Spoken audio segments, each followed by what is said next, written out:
अस्सलाम वालेकुम। मैं सैयद सरवर चिश्ती अजमेर शरीफ से। क्या कोई हिंदुओं के त्योहार मुसलमानों के खिलाफ नारेबाजी के बिना नहीं मनाए जा सकते? कल रामनवमी पर गुजरात, झारखंड, मध्य प्रदेश और वेस्ट बंगाल में किस तरह के प्रोवोकेटिव स्लोगन्स रेज किए गए मुसलमानों की मस्जिद के पास, लेकिन उन मुस्लिम इलाकों में जहां पे मुसलमान बहुत कम तादाद में हैं और वहां मस्जिदों पे झंडे भी लगाए गए, गुजरात में दरगाहें भी तोड़ी फोड़ी गई। ये इतनी जरूरत तो खैर है नहीं कि मुस्लिम बहुल इलाकों में ही आके कर सके, और देश का प्राइम मिनिस्टर खामोश बैठा है कि अब भी आपकी समझ में नहीं आ रहा है मुसलमानों कि क्या। मैं एस्टेब्लिशमेंट से भी पूछना चाहता हूं, हिंदू भाइयों से भी, क्या ये स्टेट स्पॉन्सर टेररिज्म की दफा में नहीं आता है? लोग पूछ रहे हैं कि प्रधानमंत्री खामोश क्यों, अब भी आपके समझ में नहीं आ रहा है। और वो सूफी कहाँ हैं जो मशाइक नाम पे, सज्जाद खान के नाम पे, सूफी नाम पे तंजीमें खोल के बैठे हैं? आर्टिकल 370 को, ट्रिपल तलाक को, बाबरी मस्जिद के फैसले को जिन्होंने जस्टिफाई किया, आज उनकी जबानों पे ताले लगे हैं। अब मैं बोल रहा हूं तो देख हम देख मुंह छुआई के लिए बोल देंगे।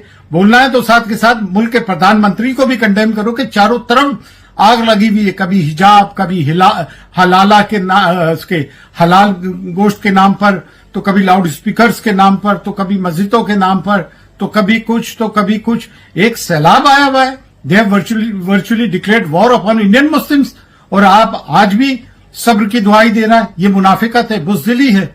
अगर इनमें इतनी हिम्मत है तो मुस्लिम बहुल इलाके में किसी मस्जिद में आके परचम कुशाई करें ना, जुम्मा मस्जिद पे जाके दिल्ली में, या मीनारा मस्जिद के वहां मुंबई में, इस किस्म के इलाकों में आके करें।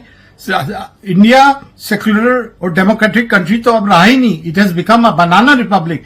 हम भी इस देश में रहते हैं भाई, हमारी भी स्टेक्स इतने ही है जितने दूसरे लोगों के। ये जुल्म ज्यादती कब तक मुसलमान बर्दाश्त करेगा? शासन प्रशासन चुप डाले खड़ा है। वो एक महान कहता है मुस्लिम औरतों को किडनैप करो और इनका रेप करो, ठेले वालों को मारा जा रहा है, दुकानदारों को मारा जा रहा है, जुल्म और सितम की हद है, और आप आवाज नहीं उठाते और अपने आप को सूफी कह रहे हो। दरगाहें तोड़ी जा रही, जलाई जा रही, और उलमा ने आज भी मसक परवरी कर रखी है। पैसों का सही इस्तेमाल करो, ज़कात के लिए उन लोगों को दो जो मुसलमानों की हिमायत करते, जो सोशल एक्टिविस्ट हैं, जो जर्नलिस्ट हैं, उनकी मदद करो। फी अमानिल्लाह। अल्लाह हाफिज।